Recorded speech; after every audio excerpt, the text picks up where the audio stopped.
পাঁচ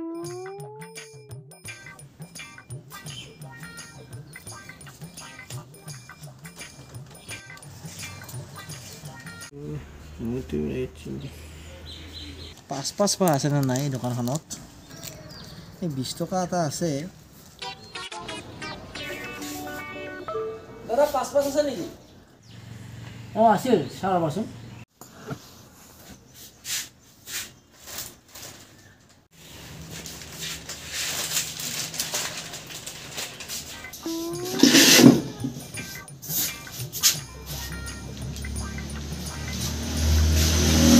পাঁচটো নাই, কিবা এটা বুদ্ধি কৰি চিগনেচাৰ এক পেকেট বিক্ৰী কৰি দিওঁ নেকি?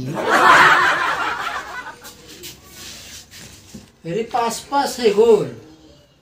এই শিখৰে লোৱা। দিয়ক শিখৰে দিয়ক। এই 2 পেকেটে আছে শিখৰ, জৰ্দাহে নাই। জৰ্দা নাই যদি আহিছো দিয়ক। ৰ'বা এই কেইপেক পেকেটো লৈ যোৱা।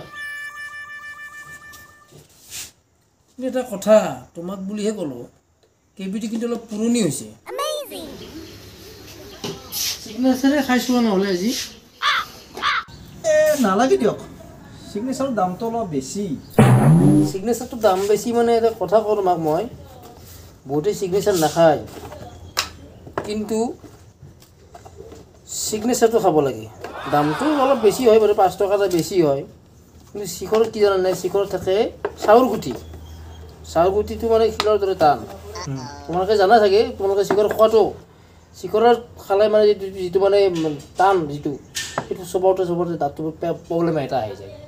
আহি গ'লে ডাক্তৰ তাত দেখাব গ'লে তোমাৰ বহুত টকা গুচি যাব। আজি 15 টকা এটাৰ কাৰণে তুমি শিখৰ খোৱা, 15 টকা বেছি যায় কাৰণে পিছত যাই তুমি কি লাখ টকা ভৰিব লাগিব। কথাটো মই আজিয়ে শুনিলোঁ। মই কিন্তু কিছুমান কথা বহুতকে ভাল কথাই কওঁ।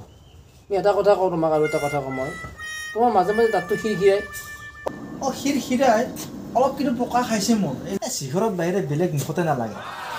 ক্লাছ 5ৰ পৰা খালোঁতো।